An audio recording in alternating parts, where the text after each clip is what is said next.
Hello, Wellens Forest Focus. It was a nightmare weekend for Nottingham Forest. Dire in defeat to relegation rivals Leeds, and wins for West Ham and Palace have left the Reds 3 points clear of the bottom three. The man of the defeat's already resurrected that fear, anger and debate over Sean Dyche, but a game against Wolves should present the perfect chance to get back on track. However, it also means nothing less than victory will be accepted, with media reports suggesting Dyche is under real pressure for his position. So joining me to discuss all that and more, great to welcome Pete Blackburn. Afternoon, Pete. How are you doing? How am I doing? I don't know. There's a line in my favorite comedy series of all time, The Thick of It, where one of the special advisors asks the minister how she's feeling ahead of her first cabinet meeting.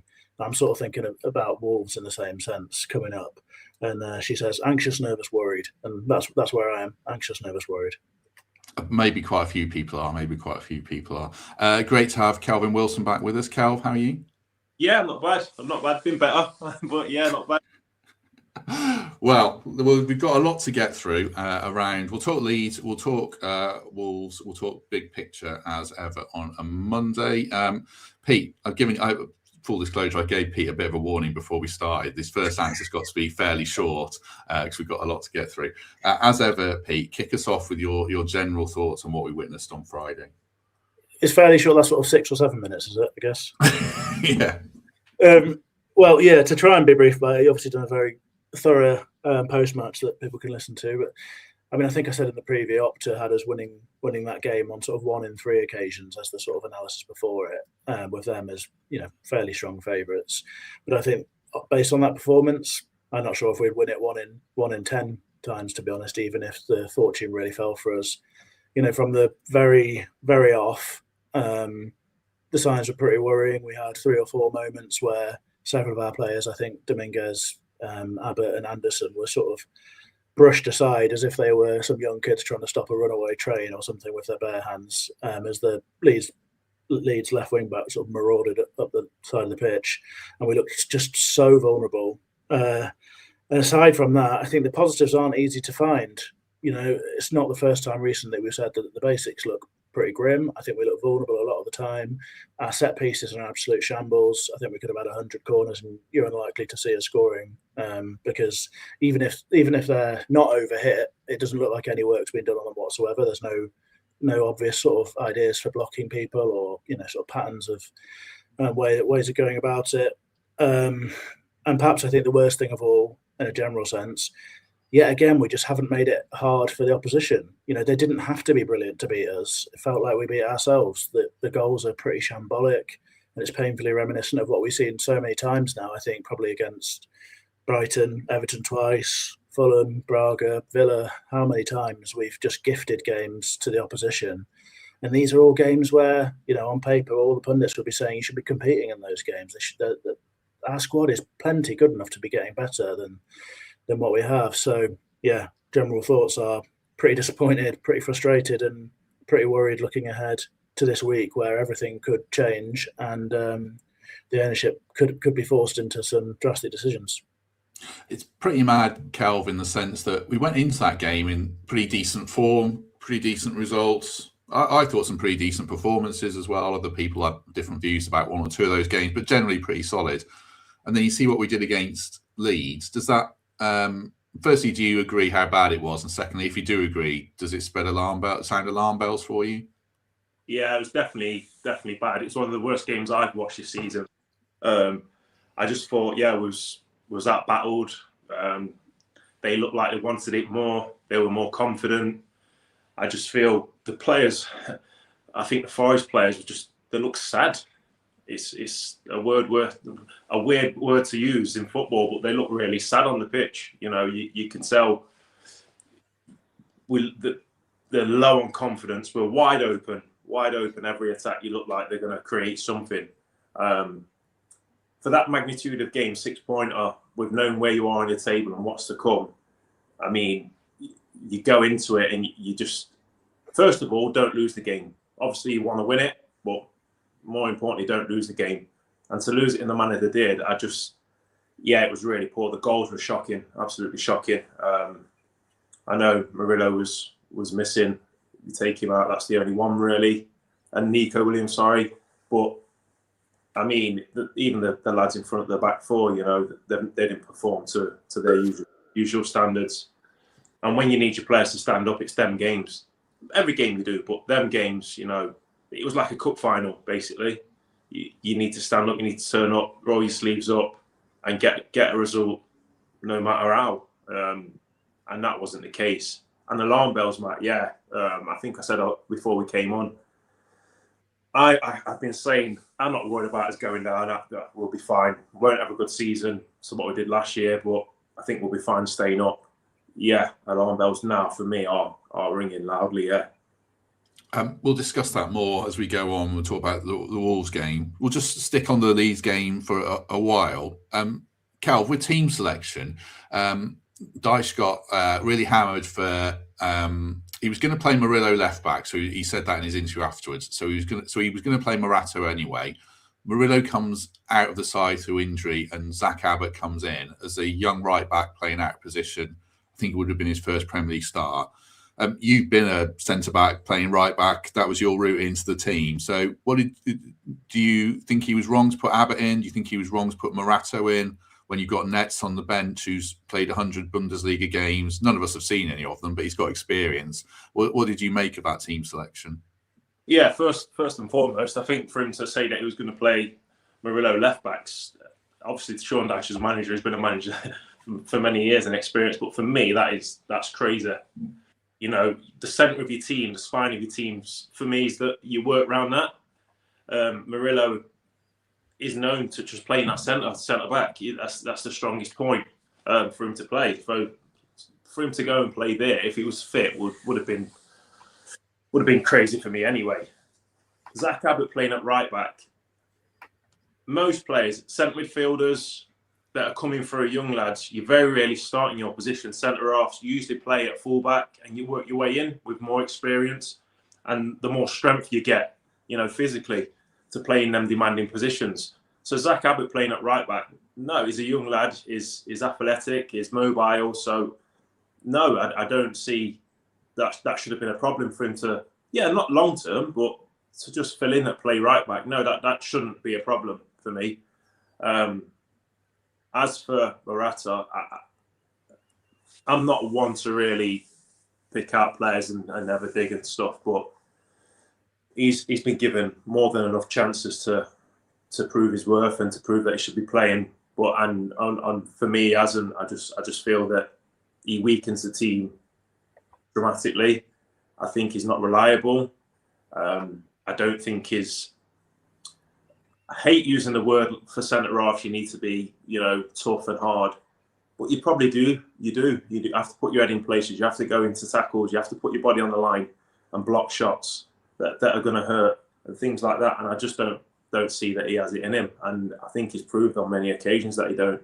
I mean, for one of the goals, I can't remember which goal it was now against Leeds. He's with the guy and then he's letting turn in the 18-yard box, which is criminal as a defender. You do not let him turn, especially once you've got him with his back to goal. Don't let him turn. And he's just come off him and let him turn.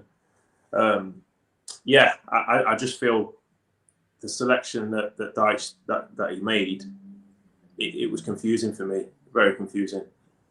I'll ask Kel about the goals in detail. Welcome Michael Temple first. Temps, how are you? Yeah, I just find myself agreeing with everything that Kel says there. I think the mistake that Dyche made in the selection was probably Abbott over the new signing. Obviously, it was sprung on him late about Murillo being unfit, but to having watched that match and then describe afterwards that he would have played Murillo at left back regardless, is moving one extra chess piece around the board that he didn't need to. If 3/4 of your best back four can be instilled, there's so much more confidence in that shape and the basis of that defence. And I think to admit that when he didn't have to is an error of judgment on Dyche's part.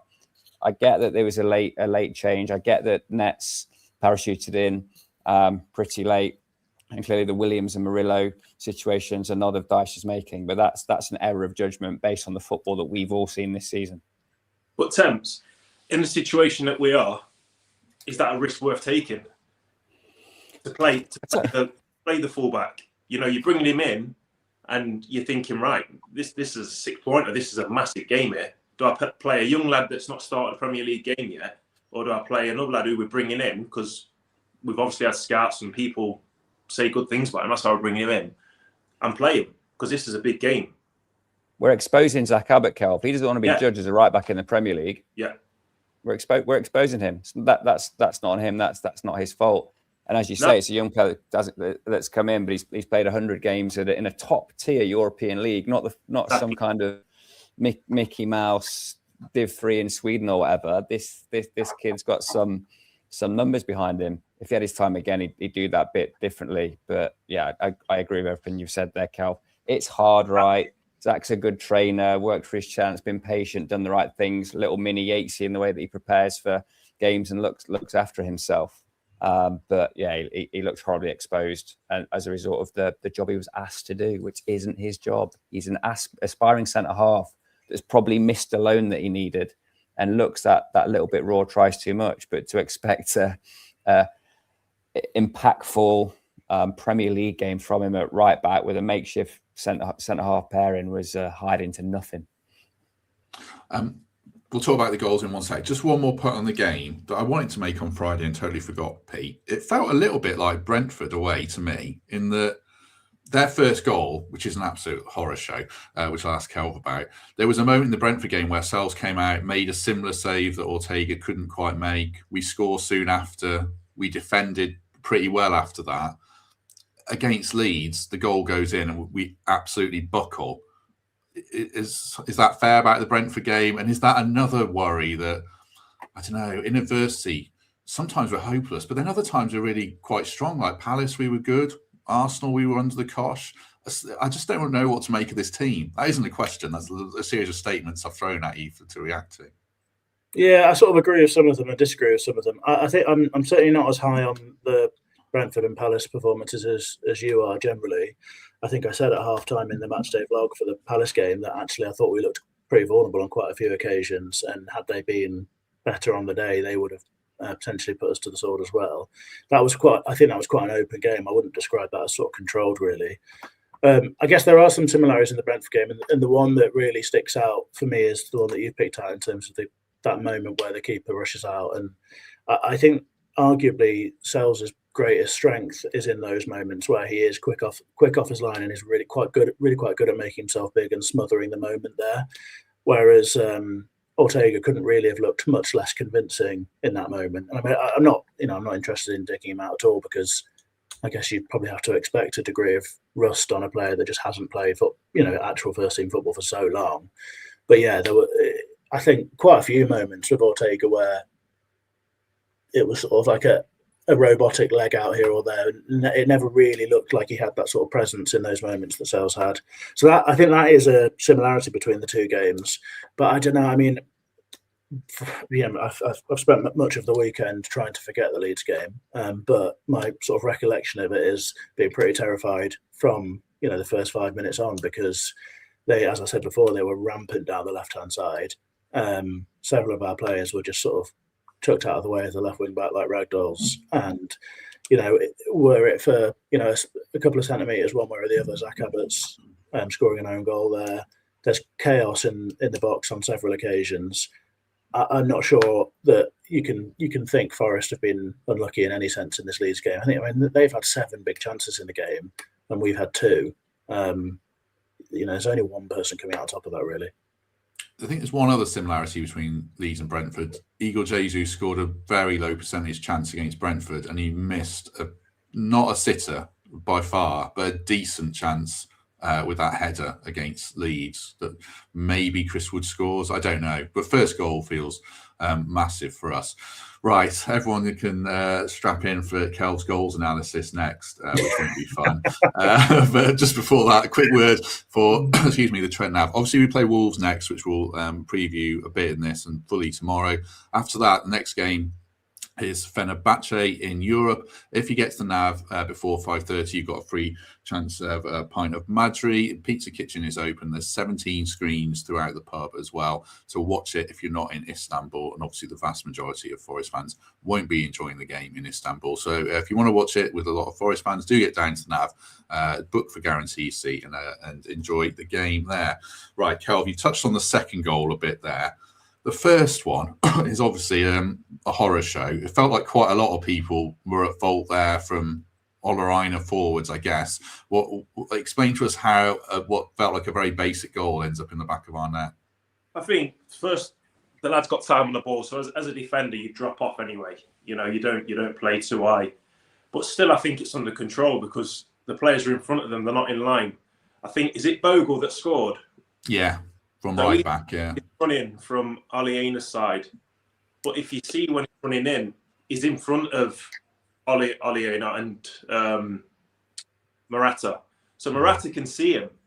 But if Morata tries to be lazy and try and play offside, and you see him put his hand up, Milenkovic, you can say, okay, but that's what your centre-half partnership's there for. If it's over my head, hopefully you're covering me. If it's over your head, I'm covering you. But he wasn't. Morata didn't cover him at all. He was just being a bit lazy, tried to play offside, just didn't want to run back with him. He's even got an head start on him as well, to be fair. You can see Bogle's going to run in behind, and he's just tried to play offside. Bogle's got in and he's obviously scored. Can the keeper save it? Yeah, you might look at that and think, can you save it? But it comes from Aina and Morata for me, but mainly Morata. Aina as well, you say he's come from the right back, the right wing side. So does he follow him in, or does he pass him onto the centre half? Initially, pass him onto the centre half because you've got enough time to.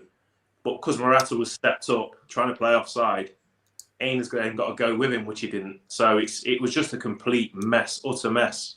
It was embarrassing. It was that bad. Yeah, playing offside when you're miles ahead of your defence, not even behind them, which you sometimes see. He's not even the last man, so I don't know why he thought he played offside. I've not got. He's obviously only done that because he's gone into panic mode. That oh god, I'm out of position here. He's got to run on me. So it's just panic mode that he's gone into. But yeah, it just looked an absolute mess. It was like schoolboy defending that first goal. I don't think the third goal's any better. I think I recall, it sounds like we're really digging Morata out here, but I think he lost a 50-50 near the halfway line, ends up back in our corner. Anderson clears it ineffectively. Someone hits pause on Sangare and Morato, and then Gruev whips it in, and it's in the back of our net. Talk us through that one, Kelv. I think it starts with Anderson. He gave the ball away twice by trying to play out cute little passes. He tried the first one, it got stopped. They played it into our left back area. Anderson's gone back, and he has won it back. He's got it back, but he hasn't just looked to clear his lines and just get the ball out. We've been under pressure. Let's just get in there off and play. He's tried to find a clever clip ball into like the front man, but they've intercepted it again and have come through. And yeah, Morata's got. He's got to come to the ball. I don't understand the defending on it. I think Elliot Anderson, like I say, should have just cleared the ball, cleared his lines, try and clear the football pitch, get everyone up the field, but he didn't. And then obviously deal with it then. But Morata, yeah, that second one, he stood off him. You let men turn in the box, and you can't do that. You've got to be tight as anything, especially when they've got the back to the goal. Get tight as you can. Sangare, yeah. Again, I think he's been probably one of the best players this season for Forest. But I just think he was off it as well. It was just, again, a mess. The body language, Thames, we haven't really touched on it much. Kelv, before you came on, Kelv said they look sad, which is probably not what you want to hear, but it's probably fair. We did rally in the last 10 minutes, but it's gone by then. So, I don't know, can we... Go on, Kelv. 10 minutes when you're losing 3-0 or you're 3-1 down. So come on now, let's give it a push. Let's show that we try it. That's easy then. It's when you're 2-0 down, it's half time, you come out the second half and you're like, right, we don't concede now. Next 10 minutes, don't concede. We get one back, we're still in this game. It didn't look like that was said. Players come out still looking sad, just looking like it wasn't going to be no more. It didn't look like we was going to score. Just basically, let's not try and concede anymore. 2-0's enough. That's what it looked like to me. We got blown away first 5-6 minutes, Kelv, didn't we? And it was as if they targeted our right side. They saw we had an inexperienced fullback there. Dominguez was there to give him cover, and he got breezed past 3 times in the first 5 minutes. We couldn't buy a touch. I think we were 5% after 6 minutes. The only way we would have had a chance to get anything out of that game is to score in that period where we were up from 6-7 minutes to 20-25 minutes. The Dominguez double chance, that was our half opportunity to get ahead and potentially stay ahead. But it becomes like reciprocal, doesn't it? That the midfield get frustrated. They probably don't ping the ball into Zach Abbott in quite the way they would to Olarina or Nico Williams. They don't have the confidence in Morato's distribution in the same way they would from Murillo. So they start to tailor their games accordingly. Anderson and Morgan Gibbs-White find themselves coming increasingly deeper just to get on the ball and attempt to be that distributor. And before you know it, everything is completely disjointed. Leeds are up, Leeds are motivated, Leeds are hounding us. They can sniff blood, they score, get ahead, stay ahead, and just squeeze it from there. They'd have had the easiest halftime team talk in history. This lot look down. Let's keep the pressure, keep the momentum, outwork them, and we'll get the 3 points that we need here to ease any relegation fears. So it's concerning for me, and I've been protective of Sean Dyche and his impact on performances when he first came in. The last 7 or 8 games as a body of work are far short of the last 20 games as a body of work. I think Pete shared some stats in the group in the week that shows how that points per game average and all these markers of performance have tailed off.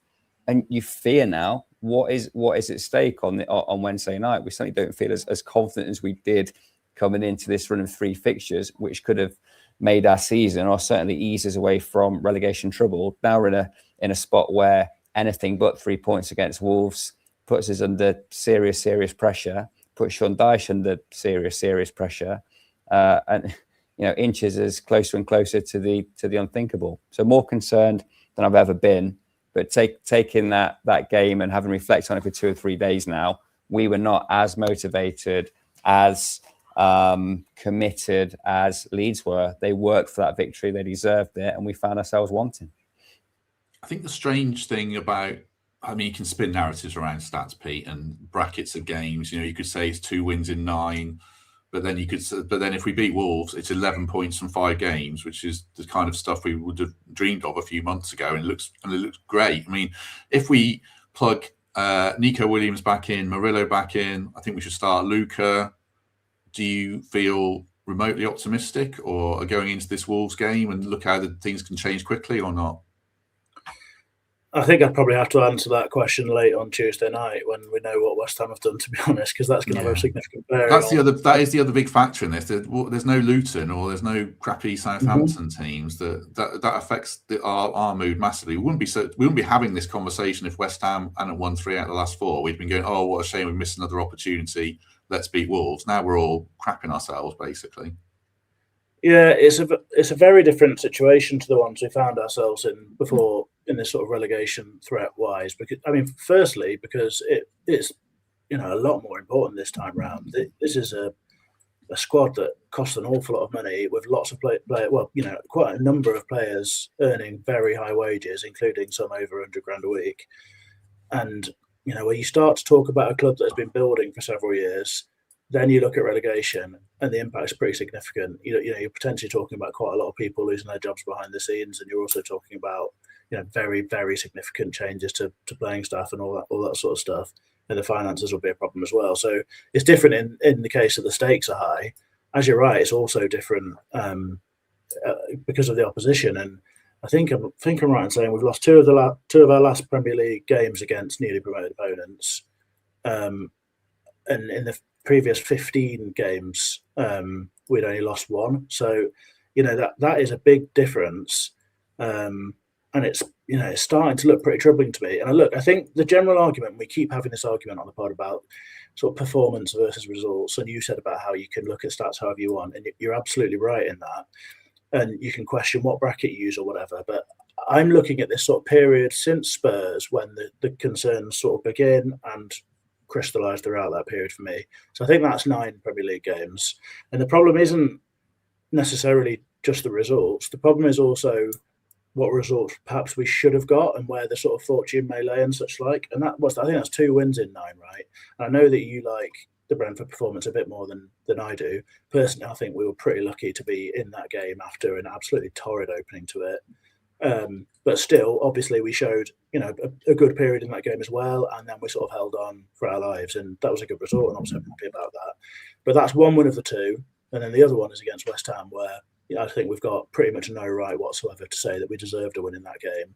We're gifted it by a ridiculous bit of goalkeeping, and not for the first time this season. So you need to take the results and the performances and try and look at everything in the round. You have to see what you're seeing with your eyes, what bits of data tell you, as well as what the league table says. And I don't think we've played genuinely well in any of those games, certainly not consistently during the period of a game. I'm seeing a team that rarely in those games seems to have a plan that is obvious, and certainly not one that's effective. I'm not seeing reaction from the bench when we're struggling that changes the way we're doing things or has an impact on the players and lifts them. The trend is negative as far as I'm concerned. The performances have been bad, and the results have been not brilliant, but probably quite lucky as well. I find it hard to look at a bracket like that and feel particularly positive about it, to be honest. I'll just put up, I've got a league table. I had a look at the Opta stats. People can take stock in these. People can dismiss them if they want. But this is the relegation odds. I thought they'd be way higher for us. The computer boffins still only have us a 15.41 chance of getting relegated percentage, sorry.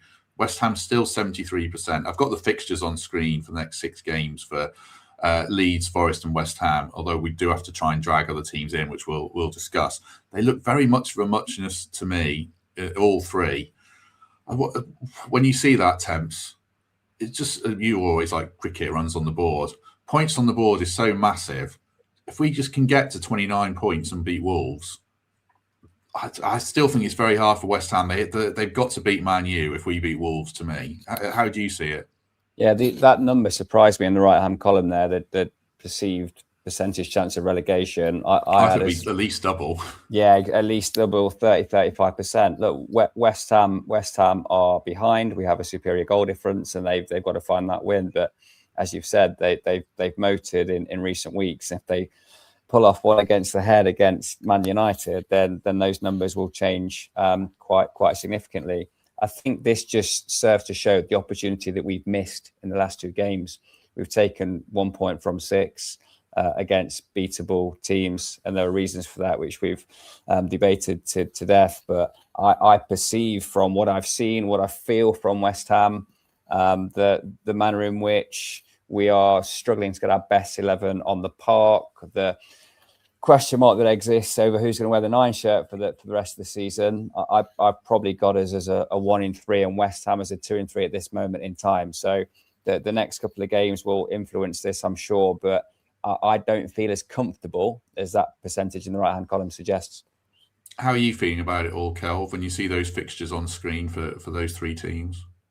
I think I've said it to you before, Matt. I think the Wolves game don't concern me. I think we'll beat Wolves. I think they're poor, really poor.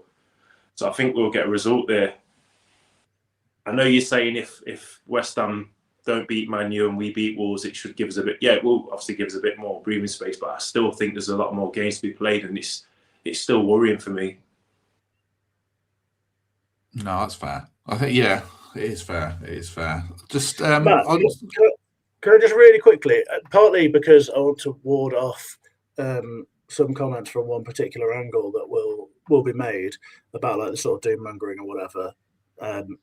When Dyche came to the club, 8 games in or whatever it was, 8 league games in, the Opta table, we discussed this to death in our podcast group. The Opta table had us, pretty dead and buried, to be honest, and was really not impressed with our chances of staying up. Back then, I thought that was ridiculous. 8 games into a Premier League season, there's what I used to say then is there's no way that we don't get better from this point. The squad's far too good to be where it is. You know that Sean Dyche will come in and sort the basics out, right? The basics he talks about so much. That was the assumed knowledge I had then. The assumed knowledge I had was we would look much less vulnerable. Also, from an incredibly low base, our set pieces would become better. And you add those 2 things together and you easily pick up enough points to stay up in your home and dry. truth is that we had like a bit of a bounce where things started to look a bit better, and often you can put that down to little more than a sort of sense of relief that the previous difficulties have been, swept away. But since then, I just don't believe that you can say that we've seen better in those aspects, in those real sort of basics. We're dreadful at the basics at the moment, and not only that, we do look vulnerable, and our set pieces are totally unimaginative and going nowhere. Also, what are we trying to achieve in terms of the sort of patterns of play? Like, where is the coaching going? I haven't seen anything from the team that shows any sort of ability to harness the best talents of the best central midfield trio that we've had for a very, very long time at this football club. Unbelievable generational talent in Ellie Anderson. That wide players who we know have got ability. I just don't know what is happening. There's no impact on any of these players. There's no sense that they're becoming more cohesive or that they're becoming more of a threat or that we're working on anything. I genuinely, it just feels like we go into a game and it's like, here's the team sheet, what happens next? I'm just not seeing anything. I think I can explain it, Pete, in the sense that, sorry, Matt, I still back this midfield three. And in fact, I'd add the emergence of Sangare as an incremental reason to be excited about our midfield. However, to do their job, they require a 20-goal season striker, which we had last season, haven't had this, a settled back four, which we had last season, and we haven't had this. I think that's it. It's as simple as that. If we'd have kept the 11 players on the park that served us as well as they did last season, and I'll throw like the Dominguez-Sangare debate into the midst of that. We've lost Elanga, we've signed wing options, and we could field two attacking wingers if we see fit. I think that's the reason. Lack of goal scoring allied to inability to pick the best back four, arguably one of the top 5 back fours in the Premier League last season. That's why we've dropped off as much as we have. And it has, hasn't it? It's crept into the midfield performances because they're having to second guess the tactical presence, the organisational method that served them so well last season, and do jobs that feel unnatural to them. Well, yeah, I can say it's how you use the players, isn't it? I suppose. Where are all these 20-goal Premier League season strikers? There aren't any. None of the teams around us and going up the table have them. You have to find a way to get the best out of your players. And I don't think we've got bad players. I think we've got really talented players. You need a 5-goal striker, though, Pete, right? You need a 5-goal striker, a 10-goal striker. Absolutely, of course. But do you think, if you look at, say, that first 11, of those players, which ones of them are currently and have been for a long period of time performing as good as you would expect them to, or anywhere near it? You're pretty much looking at Nico Williams and Sangare right now, yeah? Probably Elliot Anderson historically has, but struggled. But yeah, fine. I just think it's precious few, isn't it? Yeah. And it's not just the backups. It's the whole lot. There is no sense that this team is anywhere near being better than the sum of its parts. It's miles below that, and surely that is the one attribute that you desire from your coaching, from your structure. You want them to make the players better than their individual qualities. I listened, Kelv, to Morgan's pre-match interview, and he said, we've got a game plan, we've worked on it all week. And then I did watch the Elland Road game and think, what was the game plan? But then the games before that, you could see that. My question is, essentially, are the players buying into what they're being asked to do? Because the previous 4 games, they looked like they were. Some of these games, they're absolutely horrific and look like they don't. So you've been in these dressing rooms. What's your gut feel on it? Well, if they've got a game plan, especially before the Leeds game, it's just two things. Either the game plan's absolutely gone out the window and just it's not worked, or the players are not listening, like you say. Because I didn't see the pattern of play how they were going to play. Were they going to sit back, soak up, and try and hit on the counter attack? Didn't look that way. We looked wide open. Was we playing down the wings? We were going to try and get loads of crosses in. Didn't look that way. I've not seen a game plan, and I think I said this last time I came on about Sean Dyche. I don't see a pattern of play. I don't see what the intentions are, whether we get it forward quick to the front man and then play off seconds, play off scraps, or are we a possession team? I don't see what it is. I think we've talked about scoring goals. It's hard for your Gibbs Whites and your Anderson to score goals when they're having most of the possession in their own half. And it's okay just getting it and passing it simple, side to side. And it's like, wow, we're having loads of the ball here. But that's not penetrating or hurting anyone. So it's pointless. I can't remember Morgan Gibbs-White against Leeds. Can't remember seeing him much apart from the header down for Dominguez in their box. So it's like the game plan, for him to say there was a game plan, it's a big question mark on whether the game plan was absolutely useless or the players just kind of stuck two fingers up to it and said, all right, I'm not having that. I'm not doing that. What you want me to do? That's not my game. Either or, none of them worked. 700 people watching, 711. So do us a favour and hit like you haven't already. That would be great. I did say earlier, Cal, just if we put Nico back in, if Murillo's fit, and please hope he is, and then you put in Lorenzo Luca to the starting 11, and he'll do what I think Dyche wants to do, and I could see him scoring that goal 4 or 5 times. Are we a different proposition or not? We're a better team. Don't get me wrong. We're a better team because it's more players playing in their natural positions, and with no disrespect, better players coming in for the ones that have been playing. So yeah, it makes us a better team. But we've had the players in most of the season, and we're still not getting the results that we want. So it's a bit, if they come in. What I've been noticing, or what I feel with Forest, is it's hit and miss each game. One game you get a good result, a decent performance. Then the next game, it's terrible. Like the Brentford game, for me, that's what you call a smash and grab. That's what that Brentford game was. And then you come to Leeds and you think, this is one of them games. It's got to be a smash and grab. Atmosphere is going to be big. It's a six-pointer game. Soak up the pressure and nick the goals. Let's get on the bus. Let's get out of here. And it was the complete opposite. We were like, a rabbit in headlights. It looked like men against boys a lot of the time against Leeds. So it's like it depends on what type of mood the player is. Because as much as we can keep pointing to Sean Dyche and, patterns of play and how we want the team to play, the players have to turn up as well and put the bodies on the line and give effort. I'm not saying they're not giving effort, but compared to last season, and you look back on a lot of games from last season, that's effort. That's, putting your bodies on the line. A lot of them games, blocks, putting your head in. Set pieces last year, we were brilliant.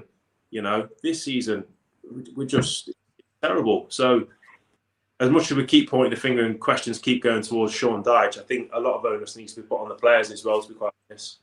Yeah, last season, I think we had all those blocks on the line. And yeah, I think we've maybe one this season, Murillo, I can recall. Yeah. Just quickly on set pieces, Cal.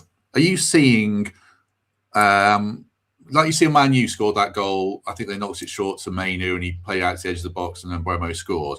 We're not doing anything that inventive, but are you seeing anything in terms of blocking runners, trying to free up a Milenkovic header that I'm missing or not? I'm not seeing that, no. I'm just seeing it's trying to put the ball in an area and go and attack it, give big guns to go and attack it.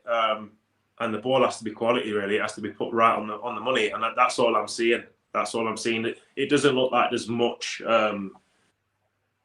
organisation put into them. I might be wrong on the training ground. They might do them, but it doesn't look that way. It doesn't look that way at all. And even defending them as well. It's a bit shaky. It's a bit like the other season when we were just conceding so many goals from set pieces. I know we're not conceding loads, but still I'm not overly confident like we was last season. Every corner that come in, I'd be like, yeah, we're not conceding now. But, crosses and stuff now, it just all looks, unbalanced. Everything, going forward and defending. We could do a lot more on that, but we would talk a little bit more about the Wolves game. We'll touch on these media reports about Dyche's situation, which sparks the thumbnail about Dyche win or sacked. We'll come to that shortly, certainly. Quick word of thanks and a word of apology. People who watched the post-match show on Friday would have noticed that I owe Ben Sales an ad, so I hope people will appreciate a bit of patience as I squeeze in an extra ad in this podcast. Where's the AI cat? Well, there's a good bit of AI coming up in this. There, look at that. I know Ben's pepped up these ads for people on YouTube. You've got virtual furniture added in. So this is Walmer Road, Nottingham. It is a 3-bed, 1-bathroom house, Asking price is 210,000 to 220,000. If you're listening on audio and you want to see what there is on the website and watch this video with some funky AI, then do click the link in the description.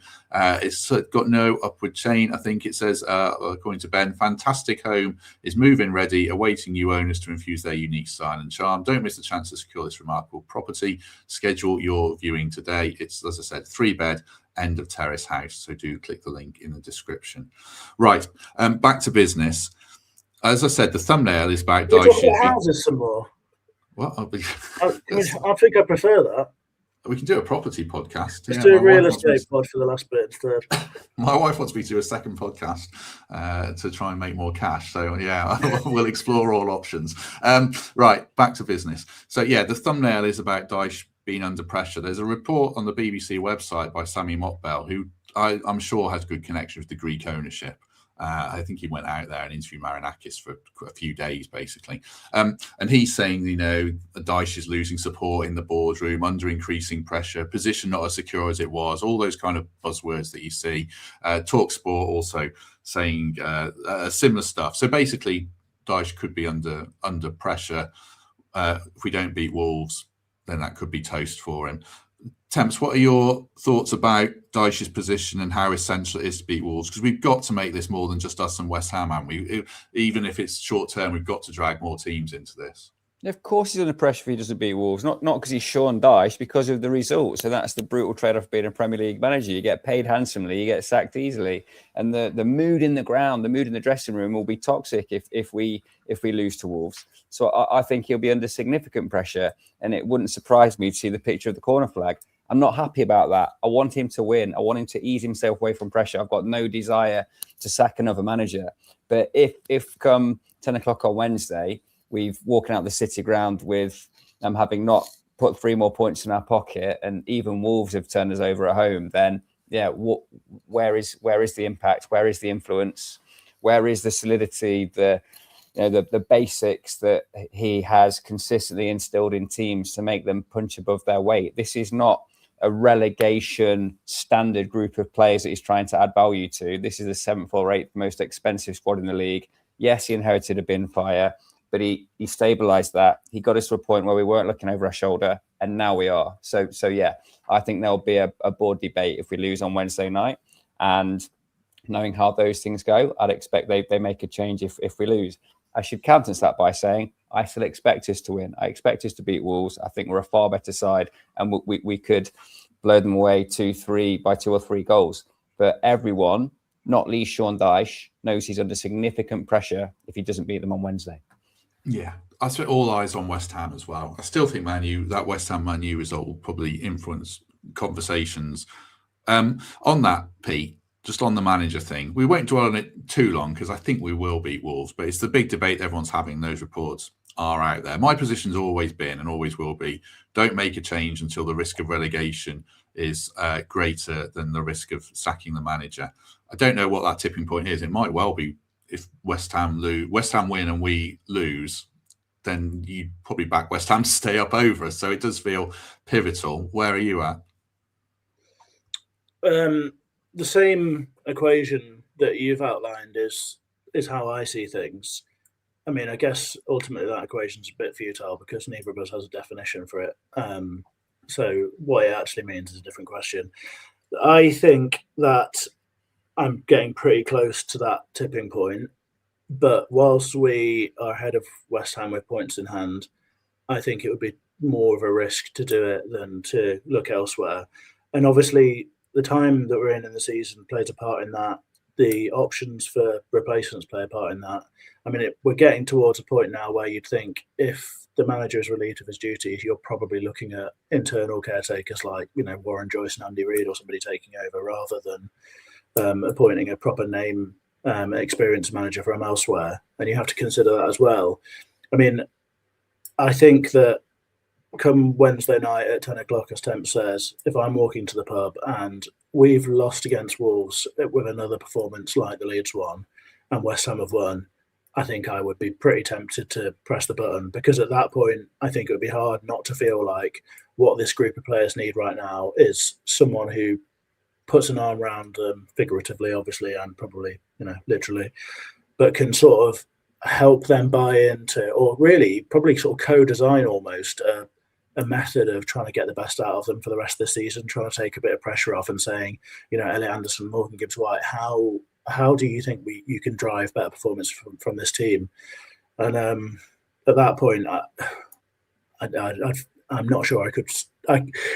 If we'd thrown away the position where we had sort of 5 or 10% chance of relegation, and suddenly West Ham were the team with momentum, level on points with us, and only going one way, I think at that point, I'd probably have to say, I think the gamble is worth it now, and you have to see if there's an option that maybe releases a bit of something from the players. Because if you get another performance and result like that, then that is a dreadful run against teams that we really, really needed to get points against. And I don't see how else you can judge that, and I don't see how much faith the players can continue to have in, if they do, in the management once that's happened. That would be a pretty dramatic turnaround from where we were not that long ago.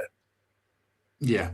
I think it's always the who next kind of thing, isn't it? I know you want to ask Kel about it. I know Pete, but Mikey said in the WhatsApp chat, I was chatting to Mikey on WhatsApp, he's like, look at what Carrick's done for Man U, interim manager, that doesn't revolutionise things, just gives them a bit of confidence and plays a formation that suits them. I suppose the flip side is Burnley sacked Dyche, went with an interim duo and they went down.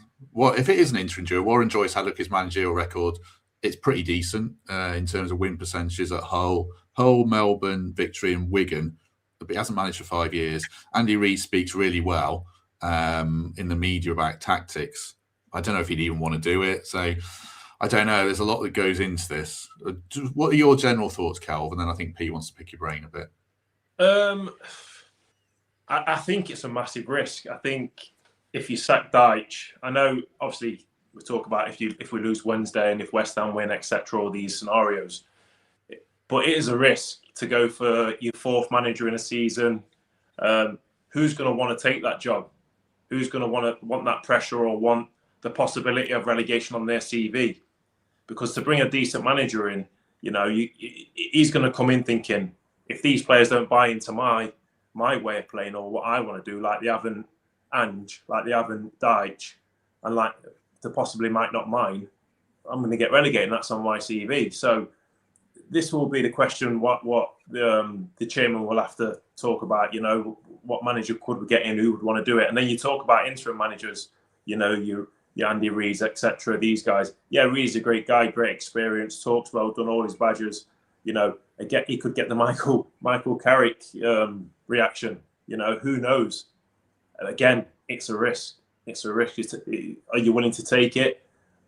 I get it if we lose against Wolves and West Ham win. I think a lot of people will go, right, let's flip the coin and let's take that risk because this is only going to go one way. And I think it might, because to lose against Wolves and to West Ham win, as a player, as a group of players, that's going to deflate you big time. And if Sean Dyche hasn't been able to pick them up from what's been happening the Leeds game, and if we do lose, we keep talking about, ifs and buts, but if we do lose, how is he going to pick them up after that if he hasn't been able to do it already? So, yeah, it's going to be many questions for the board. I missed this question. Sorry, Warren. I think Pete's answered it already. Well, I probably haven't satisfied Warren because, as normal, I've sort of gone around the. But ends up, I don't know. No, I think as things stand today, I wouldn't be sacking Sean Dyche, and I'd still be hopeful that we can get what we need to, and it's a more sensible, it's a more cautious move, clearly, to stick with what you've got.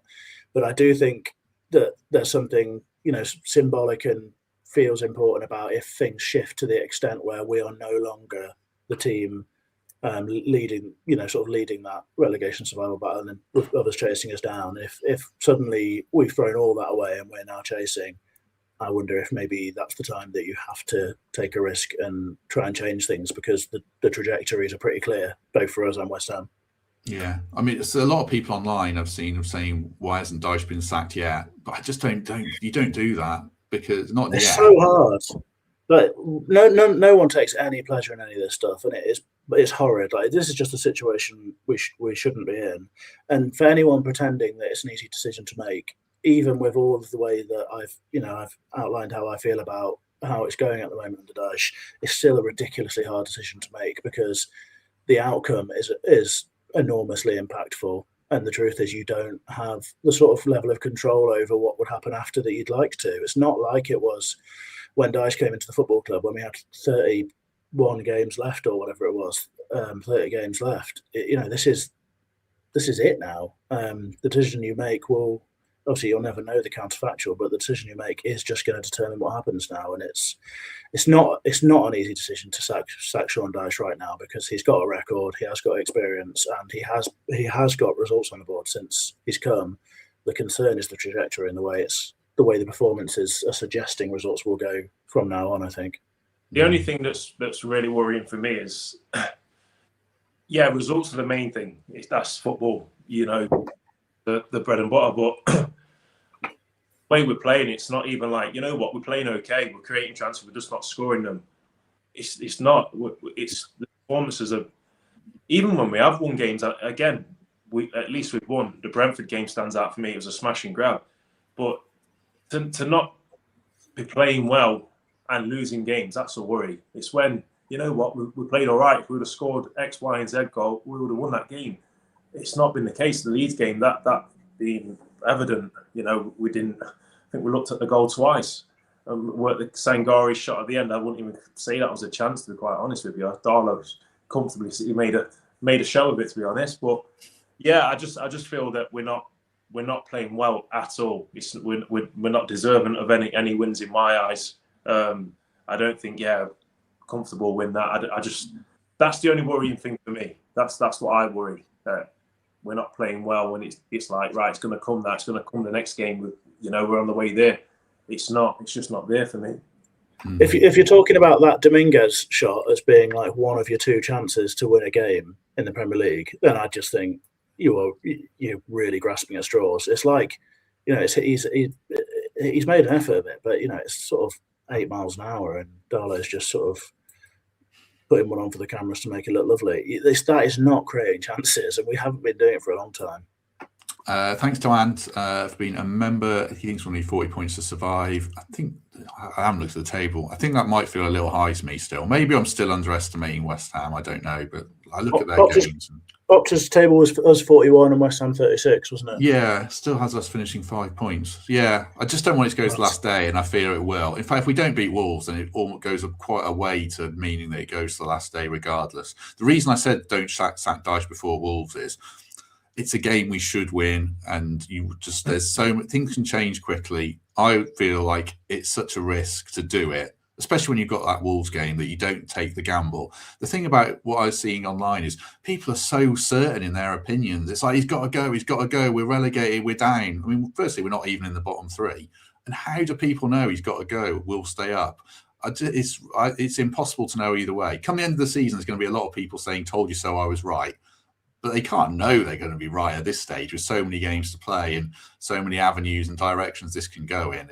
I think the other thing about Temps is it's a total mess, and there's a lot of anger boiling under. This was a season of opportunity, and unless we win the Europa League, we've blown it, and that anger is bubbling away, and it's coming through more and more, isn't it? I think. It is a total mess, and in 2 years' time, Sean Dyche will be on a podcast explaining that he walked into this absolute bomb scare of a football club where two managers had a crack already. How can anyone succeed in this situation? He'll talk about the expectations of ownership. He'll talk about Edu, or may not have been supportive of him. I'll never know, but he'll explain away the reasons why he wasn't poised to succeed at this club. And you know what? There's a bit of empathy. Does anyone want to walk into the mess that Ange left and stake their reputation on fixing a football club? It's not over. West Ham are a worse team than us, albeit with a couple of goal scorers in the side, which makes a bit of a difference at this moment in time. Keep the faith. We'll beat Wolves, and if we don't, you can clip this, and I'll come back with a different opinion next week. The opinions will change if we lose to Wolves, isn't it? That's why it's such a big thing. I mean, what if we did this on Thursday? I think with Pete and Simon. Like, how worried are you about? Has he gone? Oh, he had to go, didn't he? I forgot about that. He's gone for a sort of mic drop ending there, but you didn't notice. I talked over it, didn't even notice he'd gone. That takes the emphasis away. I did this thing about, how worried are you about relegation? We weren't worried. Now we're a bit more worried, or significantly more worried. And if we lose to Wolves, then we're going to be massively worried and probably the favourites to go down. So, yeah, it is grim, I think. I can't see us losing to Wolves, Matt. I think, like you said, we're far, or like Temp said, we're a far better team than Wolves. I think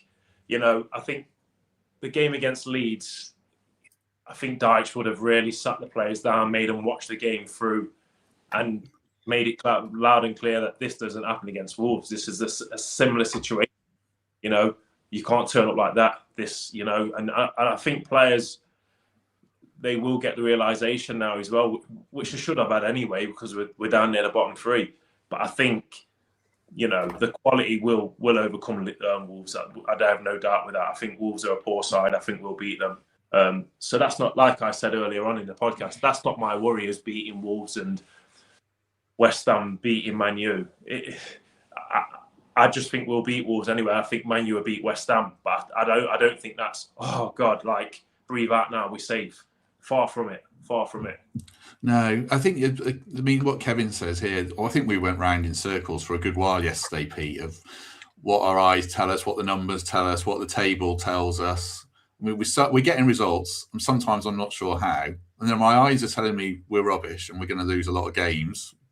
But I just think it comes back, there's no easy answers to this, and it is an absolute mess. And very unfortunately, and Marinakis is going to have a big decision to make, and he's got a fair few decisions. Well, we've got a couple of big decisions wrong this season, but he's going to come down potentially, unless we go on a tear or West Ham losing, then the owner's going to have to get it right, isn't he? Either way, whichever decision he makes or doesn't make. I'm not even really sure what the question is. I haven't asked you questions. I've really just said statements a couple of times today. The decisions are all incredibly hard, and I think one thing that people really struggle to get their heads around is that just because something works out well or badly after a decision doesn't mean that the decision was right or wrong. It's not as simple as that. Like, you can only make decisions based on your best instincts and the best evidence and all that sort of stuff that you've got at the time. After that, context, fortune, whatever, all these things play a massive part in what happens after that. So, it's just not as simple to be like, change him and we stay up and it's right. Obviously that would be a really good outcome, but you can't say that it wouldn't have happened anyway or whatever. All you can do in the moment is try and assess things as sort of thoughtfully as you can. And that's sort of what I've tried to do. I really don't ever want to be somebody who sort of wants to be changing managers, and certainly not for numerous times in a season. But then it would be stupid to bury your head in the sand and not talk about, particularly given on a podcast, that's what we're supposed to do, talk about the concerns we've got and what we're seeing in performances and everything. I think, like I said before, anyone who's parroting views like, he's got to go, this is an easy decision, I would say always be wary of people who are very certain about things, because if you don't doubt yourself or your instincts, or you don't try and critique your own sort of pre-existing ideas or how you feel about something, then you're probably not coming to an intelligent conclusion, and you're probably not considering just how complicated and nuanced things are. And to be fair as well, Pete, if you look at what the board's done bringing in Dyche, they've looked in and they've looked at his past and what he does. They've not brought him in to play amazing football and entertain and this and that. They brought him in basically, right, let's just get the club safe and stay. That's what Dyche is known for doing, stabilising clubs, Premier League. And that's what they brought him in. But unfortunately, they didn't know it was going to go this way. So you don't, they've gone off his record, what he's done previously, and which rightly so. That's all you can do, because you don't know anything for certain until you try. And that's what Dan, who often does this podcast, said to me this morning on WhatsApp that the funny thing, I say funny, it's not funny at all, it's incredibly depressing and scary, but the funny thing right now is that, if we had a different manager in place and say, it's Marco Silva where things are going terribly and we're having this chat, the first person that the board would be calling right now would be Sean Dyche. But obviously that's not really an option unless we can sort of do some sort of memory charm on him or something and start afresh and pretend none of it ever happened. Yeah. Just lastly, Kelv, just quickly, just v Wolves, I assume you would want to, do we just go two wingers, start Luca, be positive, take the game to them. We can't really start Dominguez and be, defensive first, can we, against a team like Wolves? You have to try and steamroll them a bit, do you, or not? 100%. They've got to go down the front foot. We've got to play, you're the better side. You take it to them. We've got players back. Nico's back in the side. So he'll go back in there. You can't go Dominguez. You play with two wingers. You play with Luca. And you just go and try and steamroll them. That's you take the game to them. We've got better individuals all over the pitch. There's not one player in the Wolves side that you replace in our side. So you look at it in that sense, and you go and take the game to them, and you win the game. And I wouldn't even say don't lose the game like I did say about the Leeds game. It's we go and win this game. We're a better side than them, and you play your best attacking team to go and win the game. It's not a counter-attack game. You're better than them. You can have more possession of the ball, and that's what my input or looking into the game. That's what I would think and expect. Yeah, we've got to try and get a performance, get some momentum. We build a little momentum, then we crash down with these horror show performances. We don't grind out and gritty draw like at Elland Road. We did it against Arsenal, but the floor, there is no floor. I think we've said that a few times, and that's another one of a litany of problems. But if we do beat Wolves, and West Ham lose, or just if we beat Wolves, the gap is still 3 points. It just goes back to the next few games that we've discussed, certainly. Right, just before we wrap things up, thanks very much to Global Telemetrics. A short 30-second ad, and then we'll get final thoughts off the chat. I've kept them for too long already, but then we shall draw to... Forest Focus viewers, you may have seen what we've actually done over the past year in regards to vehicle theft. You might have those feelings of that it will never happen to me, or it won't happen to my car. Did you know that the most stolen car last year was a Ford Fiesta, and Global Telemetrics has noticed a big uptake of thefts in the Nottinghamshire area? Don't be another "it won't happen to me." Drop us an email on how we can protect your vehicle. Thank you very much, Bonjoot, for membership, and thank you very much to Global Telemetrics for their support. Click the link in the description, and as Bonjoot says, we'll always have Anfield and Spurs. We just don't have quite enough of those games. I think we've only won 6 all season. Right, Pete, final thoughts before we go? Just a few quick things. Firstly, a couple of things that are sort of cleaning up from the pod generally. You mentioned earlier those I told you so people, Matt. I would say those I told you so people are probably the same ones who were campaigning for Matt Sells to be shipped out, for Elanga to be sold for half price in last December before last, whenever it was, for Nuno to go before he delivered the most magnificent season that lots of us can really recall. So I'd be wary of the I told you so types as well.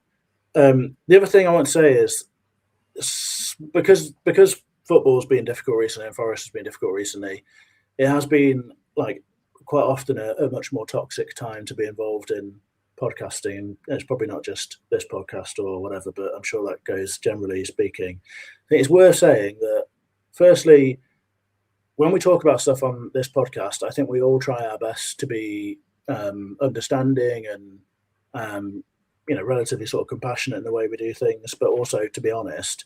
And it would be helpful if people could try and separate the sort of analysis that we have on the podcast with our general sense of support for the team. I might be on here outlining all the reasons why I'm concerned about Sean Dyche and the way that things are going with Forest, but as soon as I get in the City ground, there's nothing apart from me supporting that group of players and trying to get them over the line. I don't think that should be a hard concept to understand, but sometimes people conflate those things and you end up getting a bit of abuse as a result of it. It can be a bit rough being on things like the podcast sometimes, because when it's good you're all happy clapping idiots, and when it's bad you're all miserable beasts and everyone wants to have a go at you. But somewhere in between would be nice. And the last one is just a direct message to Manchester United. And for lots of reasons, I've got problems with that football club, most particularly the owner, Jim Ratcliffe, who owes the country lots of tax and is not a very nice man in many ways, in my opinion. Making lots of people redundant while spending lots of money on the football club doesn't feel like a great thing to me.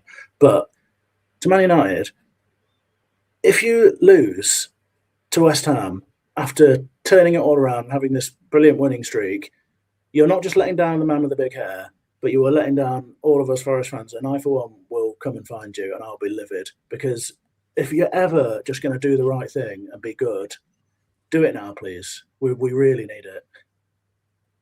Good. I think they will. That's a tempting fate there. But I've watched Man U a couple of times. Bruno Fernandes is absolutely on fire, and he will create chances against West Ham. I hope Mbeumo's fit. He was limping away from the ground after the game, but and Sesko missed a sitter, so we need Mbeumo to be fit, certainly. Kelv, any final words from you? No, just echo what Pete said. No one comes on here to badmouth the players or the team or the club because we don't care. We do it because we do care. And it's a conversation. That's what football is. It's about opinions. It's always been about opinions, and it always will. So yeah, just keep the faith, and everyone just keep the support. I think we're good enough on paper to stay up. We're a good enough club. We're a big enough club. But I think with the support, well, as an ex-player, I can tell you now, with the support when you're on that pitch, it doesn't half help. And I think Leeds proved that. I think that was half of their energy was that crowd at Elland Road, and that's proof that as fans you help players dramatically. So just keep the support and the faith, and I'm sure we'll pull through it. Well said. Well said. We shall be back tomorrow. Match preview with Emily and Dan. So we'll do a detailed Wolves preview. We'll talk team selection in that and how those guys are feeling. If you've enjoyed this, do us a favour, hit like. Do consider subscribing. It's been great to have over 700 people with us for most of this, and lovely 5-star reviews on Apple or Spotify would be great. I do read them all and appreciate them very much. Thanks to Pete. Thanks to Kelv. Thanks to Temp. Sorry I didn't even notice he'd gone. Good to have everyone with us. And if we don't see you tomorrow, we shall see you soon.